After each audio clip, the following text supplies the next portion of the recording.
propriétaire, il est là. Je vais te donner un micro.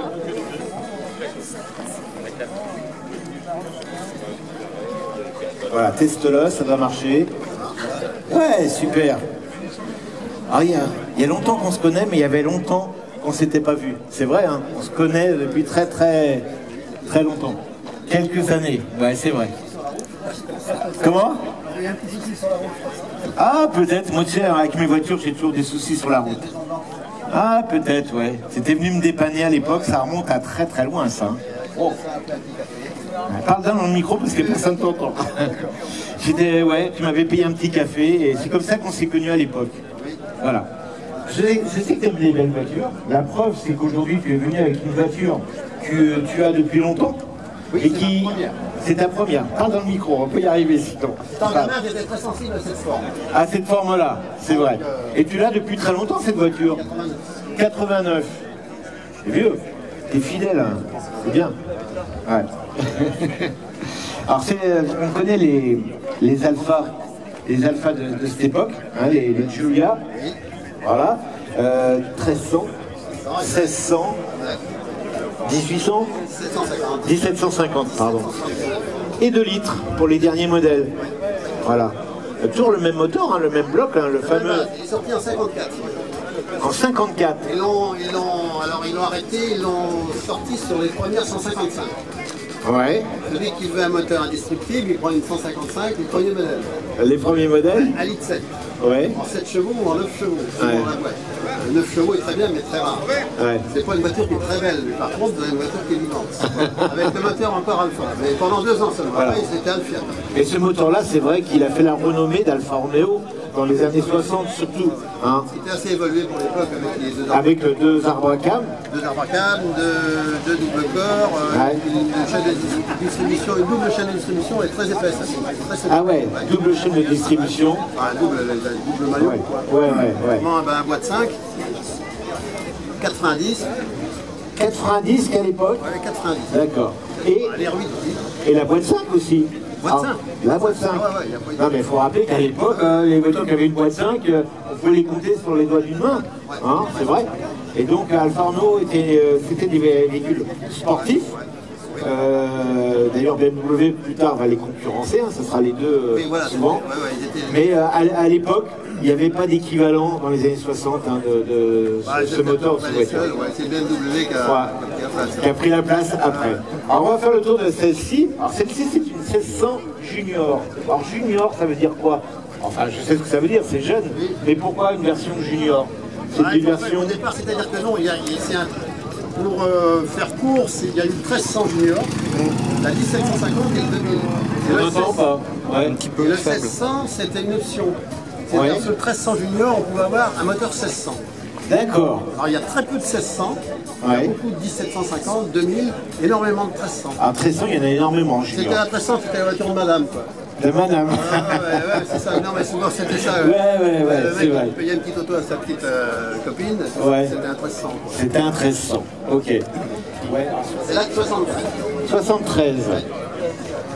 Sorti en 63, 64. 63, 64. Ouais. Donc, le modèle hein, va s'arrêter dans les années 70. 75. 75. 75, 76, c'est le terme. Je me permets d'ouvrir. Ouais, pas de problème. Avec des très belles poignées intégrées. Hein. Et regardez ce tableau de bord. On a du bois. Hein, c'est du vrai bois, hein, c'est pas du plaquage Ikea, attention. On a du vrai bois avec un vrai volant en bois, une console en bois. Et ça participe au charme de la voiture. Regardez les petits manos posés sur la console, ils sont dirigés pas vers le conducteur, vers le pilote. Et cette voiture, ça se pilote. Donc ils sont dirigés vers le pilote. Regardez le levier de vitesse aussi, il a une position assez bizarre. Il est planté comme ça dans la console. Voilà. Alors, voilà. C'est assez incroyable. Je manque de véhicules, donc on vient de me dire à l'oreille s'il y a des véhicules que je peux présenter en plus. Je rappelle, je n'ai que 4 véhicules aujourd'hui, il m'en manque 2. Oui, je disais, le levier de vitesse qui est planté comme ça, il y a une raison, c'est qu'il est en direct sur la boîte. il n'y a pas d'intermédiaire. Ouais, parce qu'ensuite, ils ont fait les Alfetta, Giulietta, 75, et là, la disposition était complètement différente. Différente. La boîte était derrière. D'accord. Avec les disques à coller. Alors, ça fait une tringlerie de camion, parce que là, tout un système, il faut décomposer. Parce que là, on ne décompose pas, ça passe vraiment. C'est en direct. Comme sur du beurre, c'est Et je vous rappelle, hein, 5 vitesses. 5 vitesses. Je peux m'asseoir à l'intérieur. Regardez les sièges, hein, assez épais, assez étonnant, mais je pense confortable. Je vais vous le dire bientôt. Dans une petite seconde. Eh bien oui, ils sont très confortables et déjà, ils maintiennent les reins. Ça, c'est assez étonnant. Il y a un retour au niveau des sièges, au niveau des reins, et déjà, on est calé dans la voiture. Preuve déjà que... Voilà, qu'on puisse admirer l'intérieur de la voiture. Alors, les derniers tableaux de bord seront différents, mais moins jolis. Oui, exactement. Hein, beaucoup moins jolis, sur les 2000 notamment. Les tout derniers, c'est 73. Ouais, Voilà. sur les 2000, on a plus de verre, c'est du plastique. D'accord. Sur les années pétrole, la crise du pétrole. Ok. Ouais, les sièges, c'est pareil. Les sièges également. On a les commandes de chauffage juste ici sur la console, avec des interrupteurs, voilà, de chauffage justement ici. Mais des essuie-glaces, tu vas voir, c'est sympa. Les essuie-glaces, c'est pas celui-là, c'est l'autre, c'est celui-là. Voilà. Regardez là, voilà. Les Mercedes aussi avaient ça à l'époque. Ouais, on disait, Voilà. oui, je t'aime moi non plus. Voilà, je t'aime moi non plus. Alors qu'en général, les essuie-glaces, c'était plutôt ça. Là, c'était différent, mais ça nettoie pareil. Je remarque le petit rappel de clignotant, il l'a situé juste ici, entre les deux gros manos. Voilà, ça c'est assez incroyable. Là, il manque des interrupteurs sans doute. Hein, Oui, Pierre, parce que j'ai fait une petite modification. je me suis fait plaisir. Si tu Ouais. veux. Les manos qui sont là doivent être là. Ah, La console d'accord. centrale, elle est de 1750. Ah, ok. Donc à l'origine, c'était ici, et toi, tu les as Les transférés manos sont ici. toujours là. Ouais. Avec une petite mini console, 1300 et 1600, c'est ça. D'accord. Et moi, personnellement, étant gamin, je révèle une intérieur du 1750. Alors, comme ça, c'est le 1750 en haut, Ouais. je me suis dit, eh ben, je mets la planche centrale. Ah, c'est le Et si un 1750. jour je la vends, je D'accord. remettrai les manos d'origine. Le très beau volant, alors Personnal, c'est une marque de volant hein, assez connue à l'époque. Voilà, et c'est siglé aussi Alfa Romeo de l'autre côté. Bien sûr, on a le klaxon hein, sur les 3 branches. Un très très beau volant qui s'accorde bien avec l'intérieur, le tableau de bord. Voilà, c'est une 4 places. Alors c'est vrai qu'à l'arrière, faut pas être trop grand. Hein, bon, mais ça reste quand même une 4 places. Donc un très bel intérieur, où je vous dis, les sièges très confortables. Vous avez des petits déflecteurs, parce qu'à l'époque, pas de clim encore, la clim, et bien c'est ça. On tourne, voilà. Et voilà, ça libère d'un seul coup le petit déflecteur. Voilà, comme je le dis souvent, ça tombe jamais en panne. La clim de l'époque. Et là, on bloque. C'est marrant, hein, il faut faire plusieurs tours. Alors bien sûr, pas d'assistance électrique, quoi que ce soit. On a peut-être une assistance de freinage quand même, un servo. Voilà. Et d'ailleurs, on va découvrir ce moteur, ce fameux double arbre, qui a fait la réputation d'Alfa Romeo. Et qu'il n'est pas fragile. Il n'est pas fragile. Alors on dit ça, voilà. Je le dis parce que j'ai des Allemandes, j'ai des Françaises, j'ai Ouais. des Italiennes. Il n'y a pas de mauvais moteur. Bon, il n'y a pas de mauvais moteur, Il non, faut suivre c'est les ça. instructions du constructeur, c'est tout. Il y a juste un entretien à respecter, comme d'ailleurs toutes les mécaniques. Alors regardez ce double arbre. D'ailleurs, on a un fan de Lotus là derrière. Et on sait que Colin Chapman s'est inspiré de ce moteur, hein, en grande partie. Enfin, l'ingénieur qui lui a dessiné Voilà. sa culasse paraît que c'était un ingénieur de chez Alfa Romeo. Il paraît. C'est vrai qu'il est très ressemblant. Monté sur la Lotus Le double arbre qu'on a sur la plupart des Lotus des années 60, sur les élans et sur les Europa, voilà, est très inspiré de ce moteur. On trouve bien sûr des carbus horizontaux, des Weber, normal. Non, je l'ai retrouvé. Ah, Delorto. On reste en Italie. On reste en Italie. À l'origine, elle a des Weber. D'accord, ok. Et Delorto parce que je m'amuse à essayer les différents carbures. Ah, c'est vrai. Solex, Delorto, Weber, pour essayer de... Bon, les Solex, c'est peut-être pas les mieux. Hein. Le bon compromis. Les- Ben, j'ai un speeder avec des Solex, ça bouge pas pour l'instant. Ouais. Et les trois, c'est des Italiens.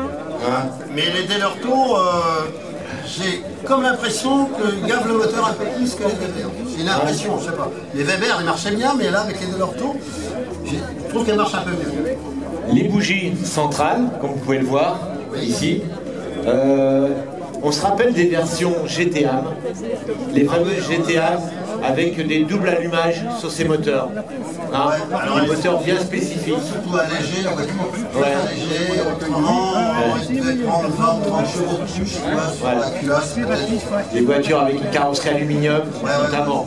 Des voitures inspirées, hein, mais des voitures de course, on va dire. Il y a beaucoup de répliques d'ailleurs de ces voitures. Donc une mécanique simple qui est assez basse, comme vous pouvez le voir. Hein, voilà.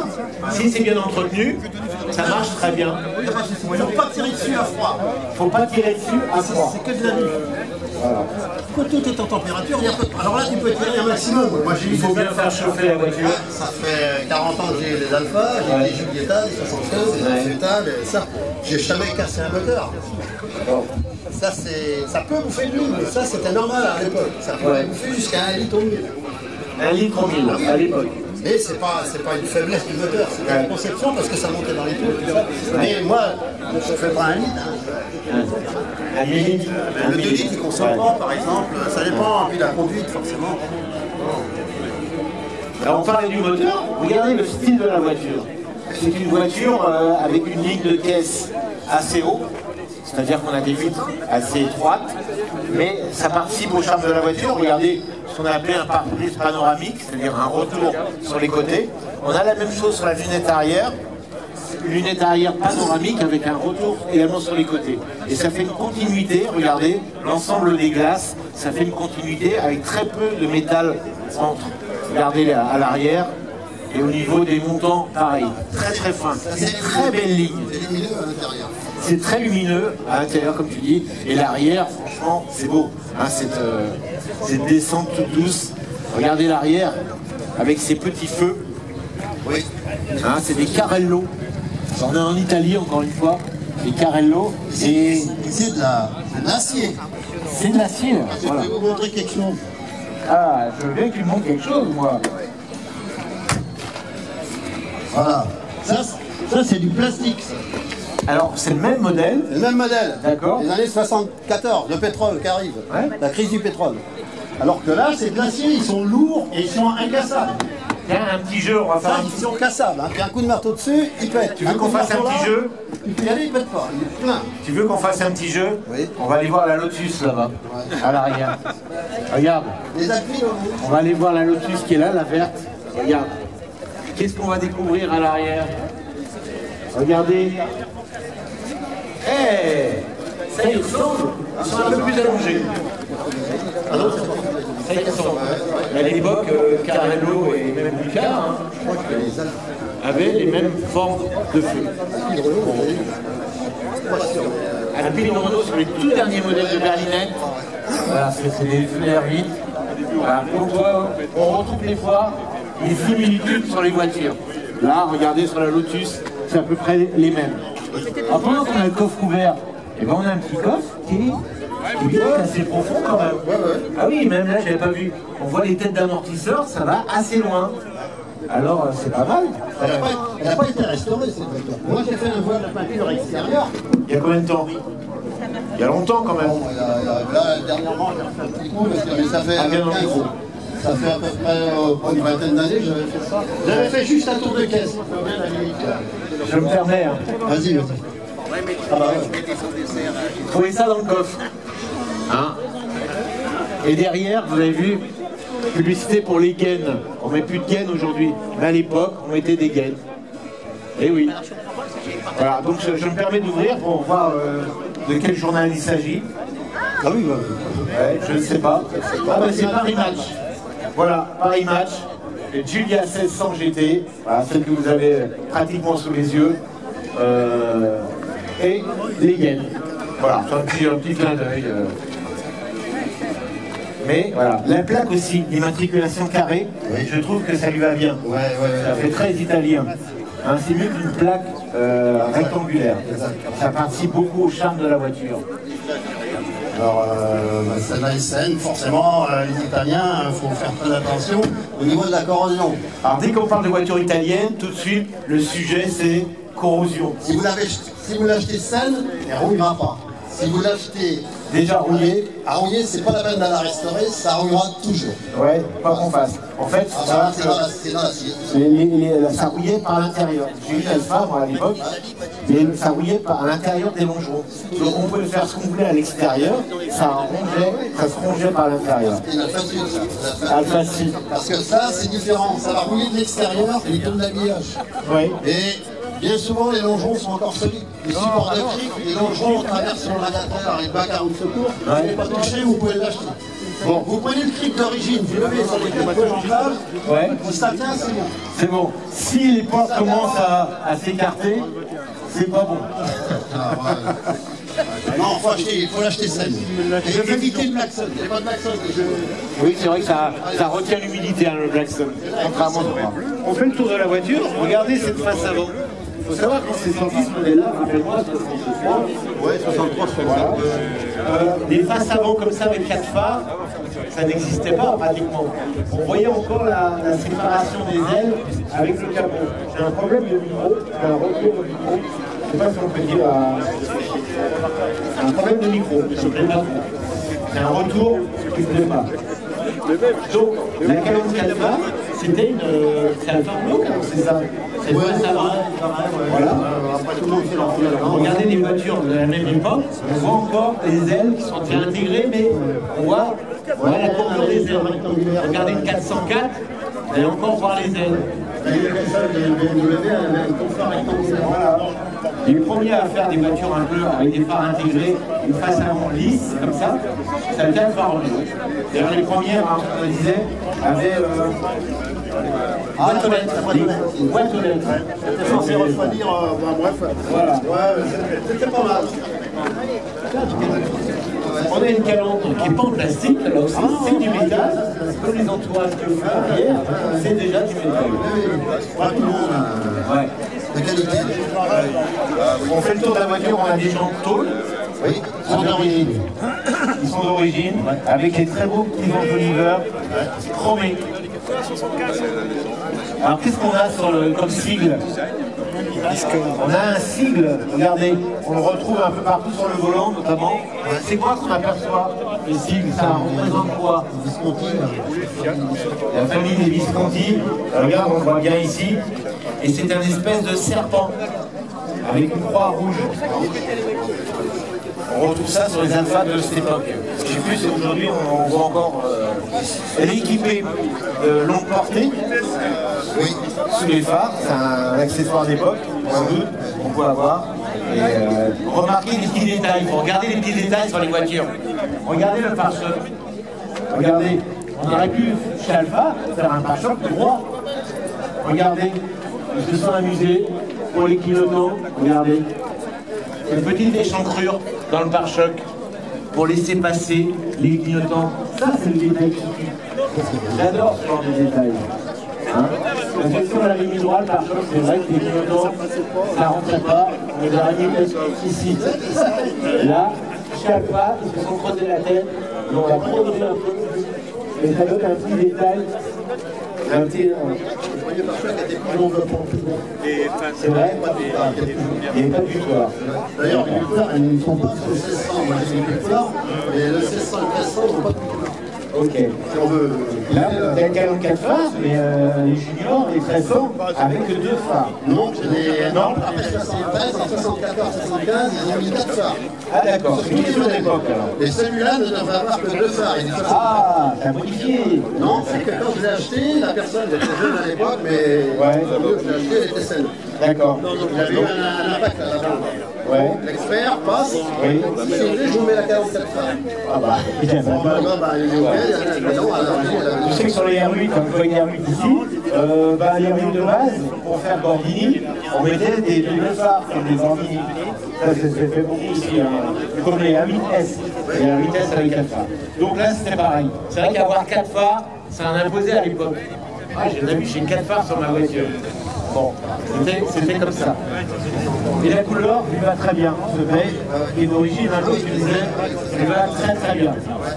Donc une très belle auto, vous remarquerez aussi qu'il n'y a pas d'encadrement, ça participe au charme de la voiture, il n'y a pas d'encadrement de porte, Et la Céleri a bien traversé les années. J'ai eu une rouge comme ça, le modèle 76. 76. La finition, elle était nulle par rapport à celle-ci. Ah ouais. Ah ouais. Ah ouais, c'est possible. En plus, le rouge, c'est on la raillait, celle-là, on ne la raille pas. Je reviens toujours au pare-choc arrière qui se prolonge sur les ailes, qui protège les ailes jusqu'à la roue pratiquement, passage de route. Ça aussi, au niveau du style, c'est très très beau. Vous avez remarqué qu'il y en a une autre qui est garée là, une rouge. Hein, et donc on a deux modèles aujourd'hui. Très très belle voiture. Qu'on ne voit pas assez souvent aujourd'hui. Que je garderai. Que tu garderas, je sais bien. Si pour les autres, je garde celle-là. Voilà. On sait que c'est une Alfa Romeo, c'est marqué sur les bas de caisse, avec ces petits rappels, très très chouettes. Voilà. On est harmonisé, j'étais gamin, j'avais un commerce, j'avais une dame qui avait un coupé Berton. Ouais. Coupé Berton, oui, j'étais tout gamin, j'avais 12-13 ans. Jacques, viens voir la voiture rouge, elle est là. Et là, c'était un déclic. Je m'installais devant la vitrine et puis j'attendais la dame sortir avec ses gâteaux et sortait avec sa voiture. Avec le bruit caractéristique des Alfa. 45 ans, j'ai eu cette voiture. Ouais. J'avais dans la tête. Après, j'en ai une autre, hein, Ouais, je sais bien que tu aimes bien les voitures. Mais c'est souvent un déclic comme ça quand on est enfant et que plus tard, des fois on met du temps, hein, et j'aurai un jour cette voiture. Le bruit. Et puis le bruit du moteur Alfa. Voilà. Voilà, on va te laisser repartir. Vous pouvez l'applaudir, mesdames et messieurs. Un très beau coupé Alfa Romeo Berton. Berton, on ne présente pas Berton, hein, c'est le carrossier italien qui a dessiné tellement de belles voitures, dont ce coupé qui reste quand même une des plus belles voitures de l'époque. Très beau dessin de Berton à l'époque. Si Alfa pouvait nous sortir encore des voitures comme ça serait bien. Eh bien, on va passer après chez un concurrent. Ah, sympa, on a le scooter Peugeot. On passera après la BM. C'est sympa, merci à lui, il m'a entendu. Il m'en manque encore une, hein. J'avais demandé la Méhari, j'ai pas eu de nouvelles pour l'instant de la Méhari. J'attends le propriétaire de la Méhari. Comme on a à la fin de l'été, je voulais mettre une petite touche sympa avec la Méhari.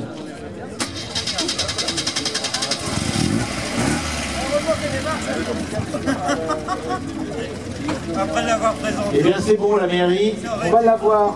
Ça va donner comme je disais une petite touche.